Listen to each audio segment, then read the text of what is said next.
e muita informação.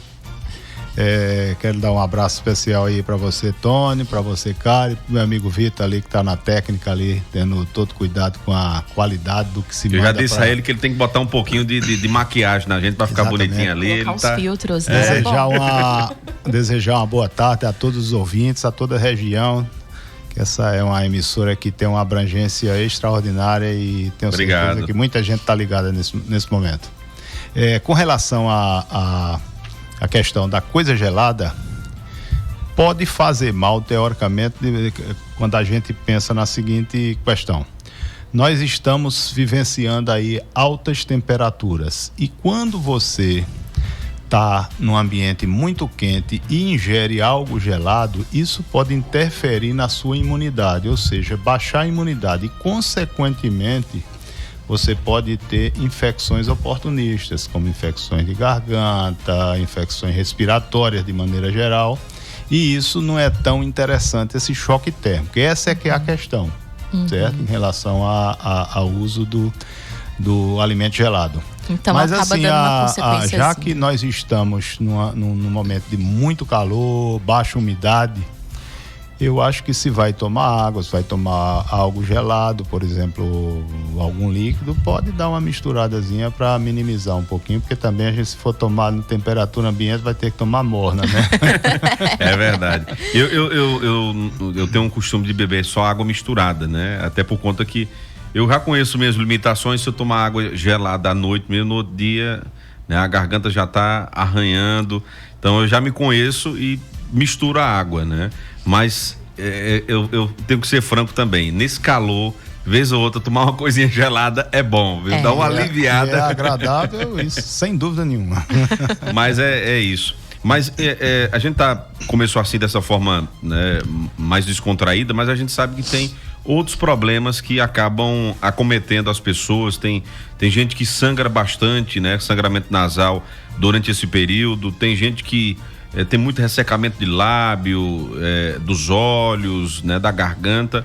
Então tem que ter alguns cuidados, né, doutor Jared, em relação a isso, né? Sem dúvida. Quando a gente vivencia esse calor exacerbado, que é coisa comum na nossa região, a gente precisa estar, assim, ter até para que os ouvintes tenham uma noção de duas coisas importantes, que são chamadas hipertermia, que é o aumento da temperatura corpórea, que é o que acontece nos períodos de alta temperatura, e a hipotermia, que é mais por ocasiões de períodos mais frios, até imersão de água gelada, essas coisas. Mas o que a gente vai tratar, o assunto é a hipertermia, que é um aumento exacerbado da temperatura corpórea, onde podem advir vários problemas, inclusive problemas respiratórios, cardiovasculares, problemas de pele, entre outras situações. Mas você havia me perguntado sobre alguns efeitos, né, que podem acontecer nos períodos quentes. Nessa minha área de otorrinolaringologia, é muito comum nesse período a gente ter no nosso consultório uma quantidade muito grande de pacientes queixando-se de sangramento nasal.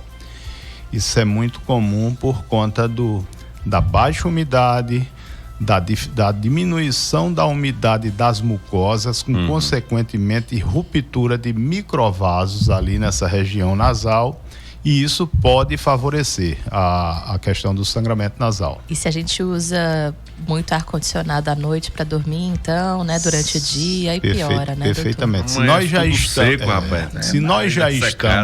nós já estamos num período seco, de alta temperatura e de baixa umidade, o ar-condicionado contribui com isso, no sentido de o ar-condicionado é bom, nos traz um conforto térmico, no entanto, ele retira a água do ambiente. Então a gente tem que tomar algumas medidas como para poder minimizar essa situação. E quais medidas são essas? Por exemplo, a ingesta de água, né? Naquele ambiente, você levar um copo d'água para o quarto, isso é muito bom para durante a noite, acordou, toma um golinho ali, até porque você umidifica a garganta principalmente, e muitas vezes lançar recursos como os umidificadores de ar, que nesse tempo é fantástico, traz um benefício muito bom para as vias respiratórias. Isso é bom demais. Quem não tiver umidificador, um baldinho de água dentro do quarto resolve, né, doutor? Sim, se não tiver acesso a um umidificador, um baldinho de água, terminou, você toma um banho ali à noite, aquela toalha molhada, pendura ali no quarto, que aquilo vai te trazer. Isso já ajuda muito também. Porque é um pouco de umidade e o ar-condicionado vai focar mais nessa umidade, esquecendo um pouquinho de você. A toalha vai acordar sequinha, né? É verdade. Vai acordar sequinha, sem dúvida. É verdade. Isso é muito importante, essas dicas, mas é um problema recorrente, né? Desse calor, dessa temperatura, baixa umidade. O calor, a gente até aqui na nossa região nós já estamos acostumados, né? Com a temperatura. Mas o que que acho que ninguém consegue se acostumar é com a baixa umidade, né, doutor Jared? Exatamente. A baixa umidade que é o vilão da história, né? E normalmente o calor ele cursa com baixa umidade. E a baixa umidade pode lhe trazer inúmeros problemas, inclusive, como eu falei, questão cardiovascular e principalmente respiratória. E até um alerta que o doutor Jared pode até fortalecer para a gente, é de que, por exemplo, pessoas que têm problema de pressão, né, hipertensão, esse período agora é um vilão, né? O corpo aumenta essa temperatura, muito calor, a pressão tende a subir, então é um perigo também, Isso. né? Como você perde líquido, o que é que acontece? Aumenta a viscosidade do sangue, o sangue fica mais grosso. E com isso, além de que a alta temperatura ela provoca nos vasos sanguíneos o que chama vasodilatação, é como se fosse um relaxamento. Com isso cai a pressão, o sangue mais viscoso, aí corre risco de problemas como AVC, como problemas de infarto mesmo, isso aí os cardiologistas podem explicar melhor, mas essa viscosidade é um risco muito grande pro organismo, então pode ter inclusive morte por conta de altas temperaturas. Tem países aí que tem habitualmente temperaturas mais amenas e quando se depara com calor exacerbado, ocorrem mortes assim em escala. É verdade. Doutor, você já deu algumas dicas, né, de como a gente deve fazer, por exemplo, para usar ar-condicionado à noite, né, para consumir líquidos gelados, mas no geral, quais são os cuidados, né, que as pessoas devem tomar nesse período aí de altas temperaturas, de umidade seca, para que a gente possa proteger mais nossa saúde e não sentir tantos impactos, né, no nosso sistema respiratório como um todo? Pronto. A primeira coisa que é fundamental, é acessível a todos, é aumentar a ingesta de líquidos, seja lá água, sucos, a ingesta de alimentos, de frutas, por exemplo, que são ricas em água, por exemplo, com a melancia, o melão, são frutas ricas em água. Então, você comendo essas frutas, você está hidratando seu corpo. Além dessa ingesta de líquidos, você precisa proteger a pele, né? Proteger sua pele, porque a pele ressecada ela favorece a proliferação de infecções fúngicas, né? Doenças fúngicas, por isso que é interessante após o banho enxugar bem, porque aquilo causa microfissuras de pele e pode causar fungos. A hidratação nasal, que é através de soluções salinas, como soro fisiológico, quanto mais você puder colocar, pode botar sem problema nenhum, que isso lhe ajuda bastante. Hoje a gente vê as pessoas ao ar livre praticando exercícios físicos, e esses exercícios eles devem ficar preferencialmente nos extremos do dia, isso até 10 da manhã, ou depois das 16 horas, que é nesse momento a incidência solar é menor e menos maléfica. Então, procurar ambientes arejados, com proteção de sol, e roupas, por exemplo, evitar essas roupas de tipo nylon, preferencialmente as de algodão, né? Que tem uma maior absorção, né? Exatamente. Então, esses são cuidados básicos assim que podem ajudar bastante. Olha, tem uma pessoa dizendo, doutor, minha garganta inflama direto, né? Diz que ficam uns negócios brancos na garganta, e também falou aqui que tem sangramento nasal, né? E isso tem, assim, tem pessoas que até mesmo sem estar nesse período muito quente, já tem esse histórico, né, de ter o sangramento nasal. E inflamação, tem gente que tem também essa facilidade. Tomou alguma coisa gelada, garganta já dá aquele sinal. É o que? Alguma sensibilidade mesmo, doutor Jair? Com relação a que a ouvinte falou aí, em relação a inflamar muito a garganta, aí a gente usa esse termo, inflamar e infeccionar. A infecção, ela cursa normalmente com queda do estado geral e febre muitas das vezes. A inflamação, ela é aquela irritação que muitas vezes melhora com algumas medidas simples, como um gargarejo, como o uso de um medicamento analgésico. Essas são as inflamações. E não podemos deixar de reforçar que o clima piora muito esse estado. Com relação ao sangramento nasal, pessoas que têm rinite alérgica já têm uma mucosa inflamada, uma mucosa nasal inflamada, e já eventualmente sangram por conta dessa rinite.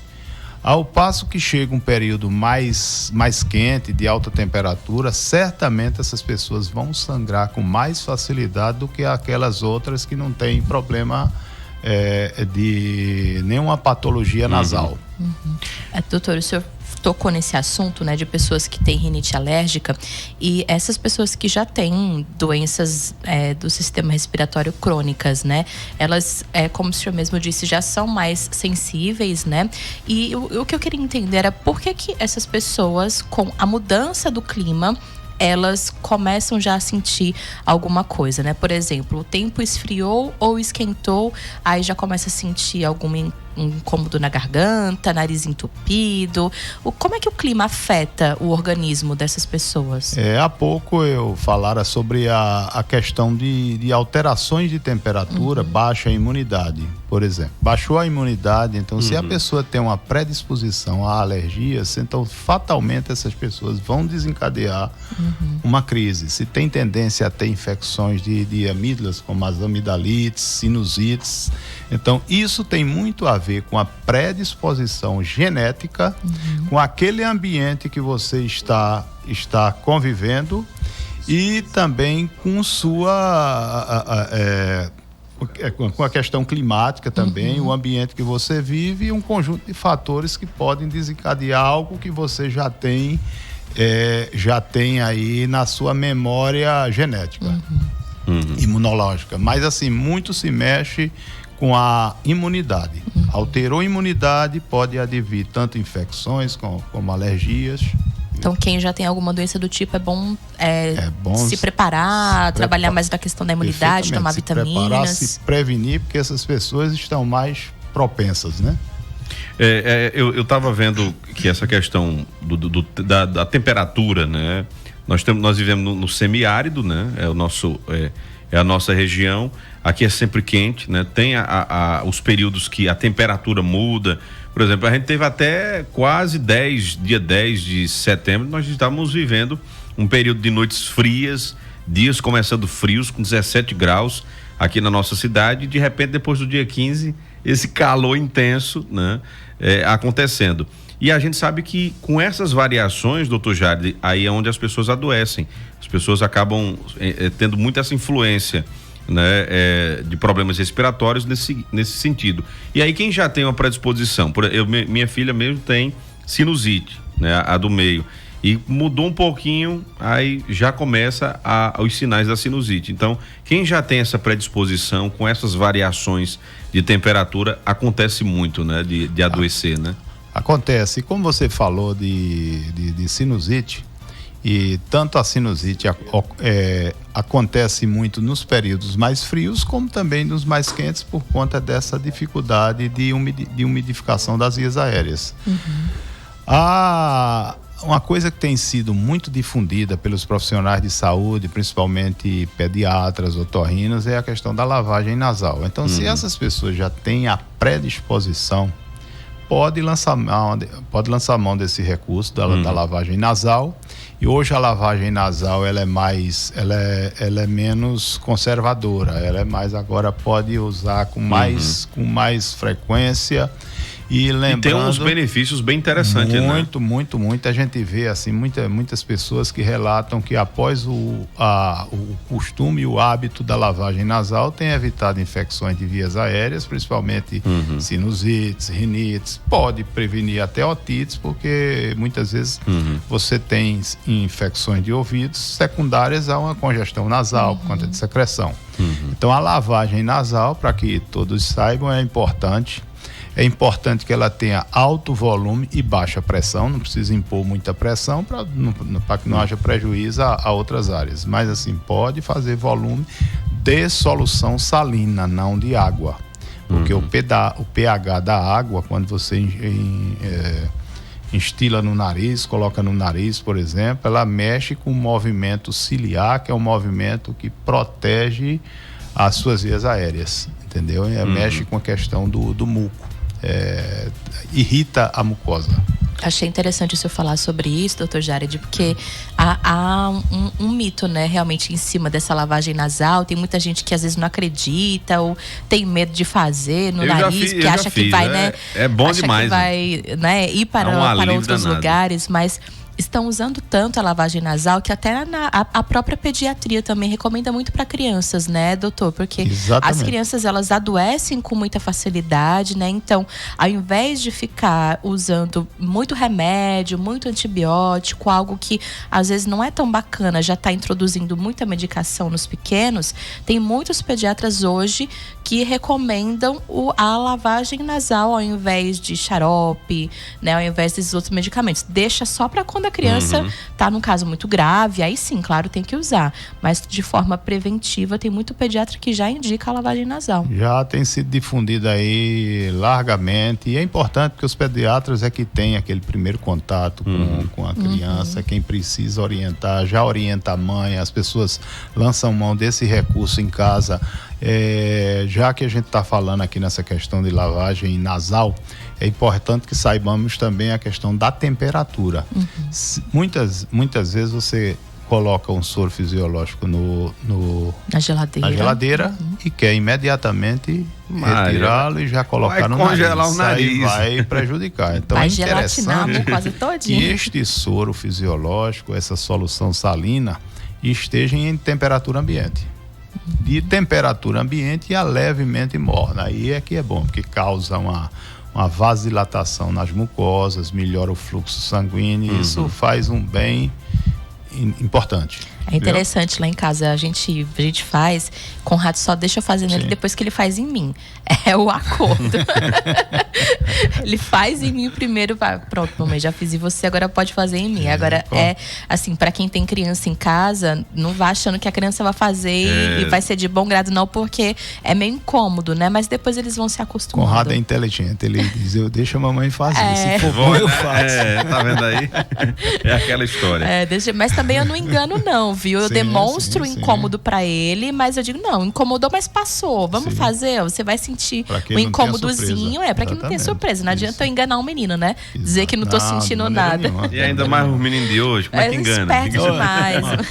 Não engana, mas é isso. Ó, se alguém tiver mais alguma pergunta relacionada ao tema, algumas pessoas fizeram perguntas aqui, mas fugiram um pouco do tema, e a gente está tratando justamente desses problemas, né, que são ocasionados pela baixa temperatura, baixa umidade, calor intenso, né? A gente está conversando hoje com o doutor Jared, que é otorrinolaringologista, quem recebe muitas demandas desse sentido, né, problemas relacionados à garganta, a questão também do nariz, né? Então é muito importante que você, se tiver alguma dúvida, fique à vontade.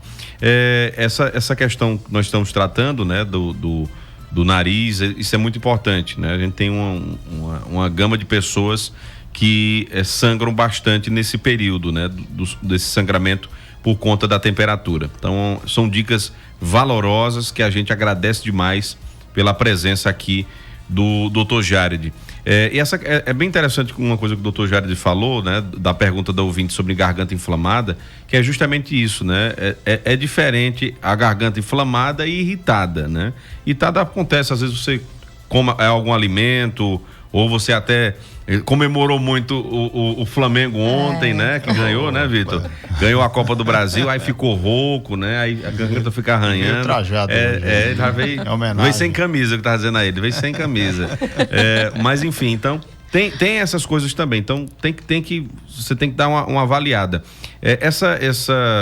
Pessoas que criam muito esses pontinhos, né, de brancos parece que são pessoas que têm mais, como é que eu posso dizer, mais chances de adoecer, doutor Jânio? Predisposição? Na verdade, eu acredito que esses pontinhos dos quais né, a ouvinte falou, eu acredito que seja uma coisa chamada cásiol, que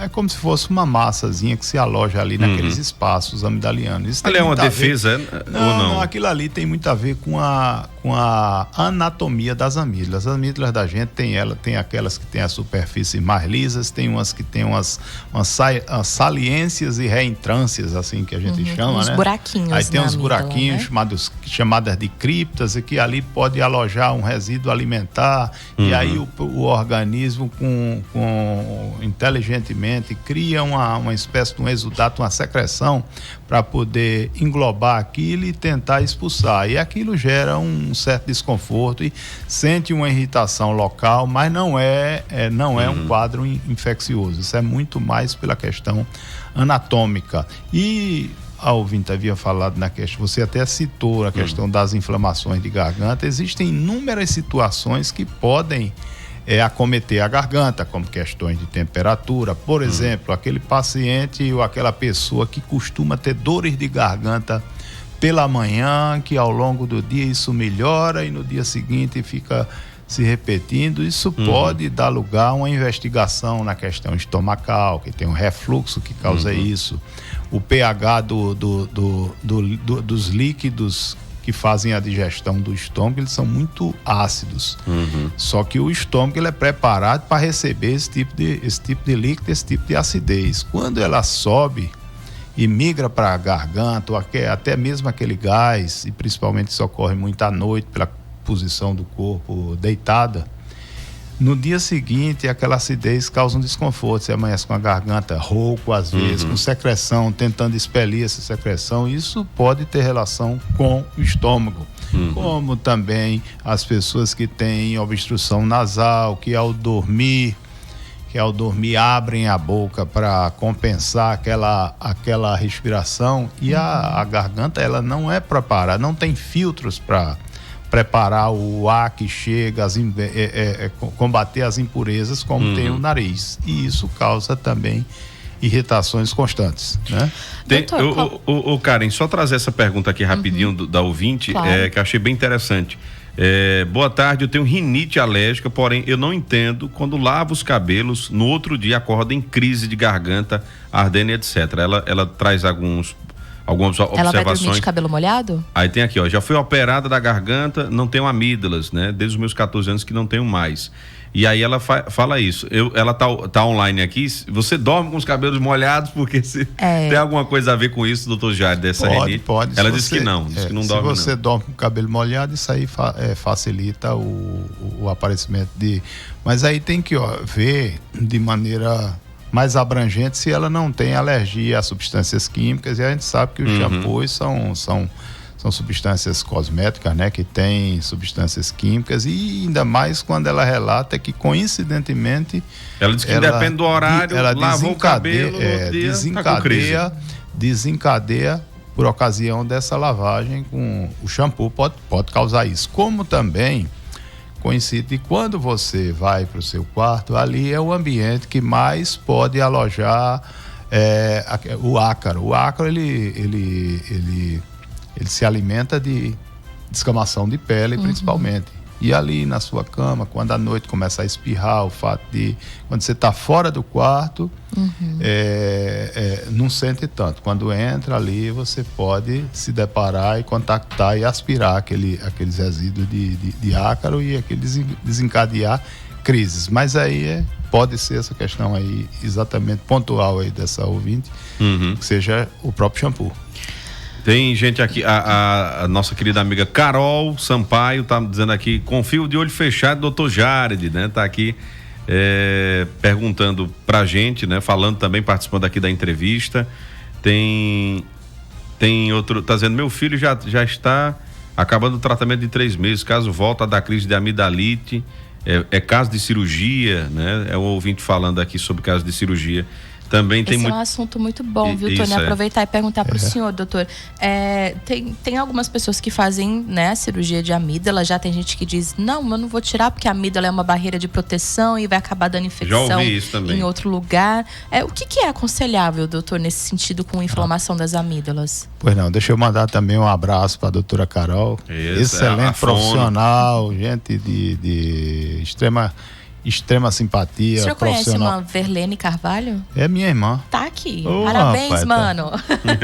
Um beijo pra você, Lena. Chamar assim Lena, que é mais carinhoso. É irmã querida, mora em Recife, viu? E tá lá, tá ligada no programa, viu? Um beijo especial. É da área da saúde também? Não. Ela fez matemática, ela é matemática e agora tá terminando direito também. Tá vendo aí? Muito bem. Fazer direito. Que é doutor Jared, daí doutora Viédia e doutora Vânia, né? Que são todos médicos, né? Então...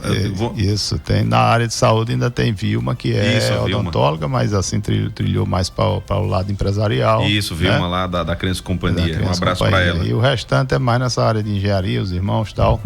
Mas um abraço e um beijo para todos aí, todos que estão nos ouvindo. E respondendo aqui a pergunta sobre a amidalite, né? A questão hoje, as amígdalas fazem parte de uma espécie de um anel de proteção que você tem na via aérea, chamado anel de Waldeyer. Isso é composto aí amígdalas, que são as amígdalas linguais, que a gente tem amígdalas na língua também. Existem as amígdalas palatinas, que são essas que a gente comumente fala delas que são mais visíveis. As amígdalas faríngeas, que são as populares chamadas adenoides. Esse conjunto, ele tem a função de proteger tudo que entra na sua via aérea. Então, a amígdala faz parte disso. Só que, comumente, a amígdala deixa de cumprir o seu papel de proteção e passa a atacar o próprio organismo. Quando? Quando você começa a ter infecções de garganta acima de 5 por ano, quando você tem esporadicamente uma infecção ou 2 ou 3 por ano, isso está dentro da média normal. Quando você excede 5, aí você já começa a interferir nas suas atividades de trabalho, atividades escolares, tudo isso. Aí recomenda-se retirar essas amígdalas sem nenhum prejuízo ao organismo. Até porque as amígdalas têm aquela fase de proteção, que é até uma certa idade, e depois ela passa a ser um órgão inerte aí que pode não estar defendendo, mas pode também não estar atacando. A partir do momento que ela está atacando o próprio organismo, aí recomenda retirá-las sem nenhum prejuízo. Muito bem.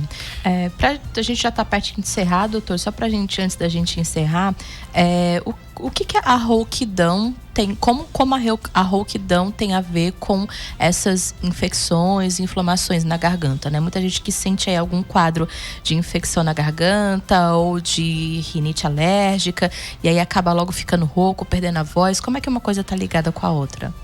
Bom, quando você tem qualquer processo inflamatório ou infeccioso das vias aéreas, elas estão muito próximas ali. O nariz, que é chamado de rinofaringe, a faringe, que é um pouco abaixo do nariz, e a laringe, que é onde abriga as cordas vocais. Então, muitas vezes, uma afecção de uma área dessa pode migrar para a laringe e acometer. Só existe rouquidão se tiver acometimento da laringe e, consequentemente, das cordas vocais. Então, é preciso que tenha... E isso também não tá... É menos comum as laringites do que as faringites, mas ocorre. E quando ocorre laringite, tem rouquidão, certo? E tem também, sofre ação de questões de refluxo, questões climáticas, alergias, infecções, às vezes uma própria sinusite ali.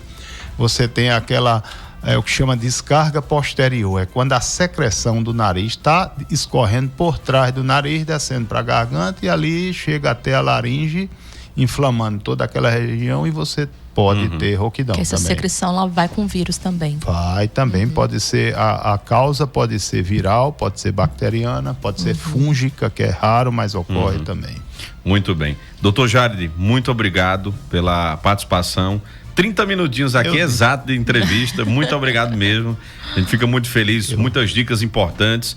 E essa bancada aqui já sabe, viu? Ela tá liberada, a porta tá aberta, escancarada, para quando o doutor estiver precisando, né, e tiver disponibilidade de estar sempre conosco. É sempre bom recebê-lo. É bom porque eu chego aqui, saio, a coisa acontece de tal forma que passa rápido e eu fico sempre com a sensação de que eu vou voltar novamente. Exatamente. E cada vez que volto, saio muito feliz aqui com a acolhida de todos vocês e com a participação aí dos ouvintes, que é sempre boa. Obrigada, doutor. Obrigado mais muito uma obrigada. vez e sempre à disposição.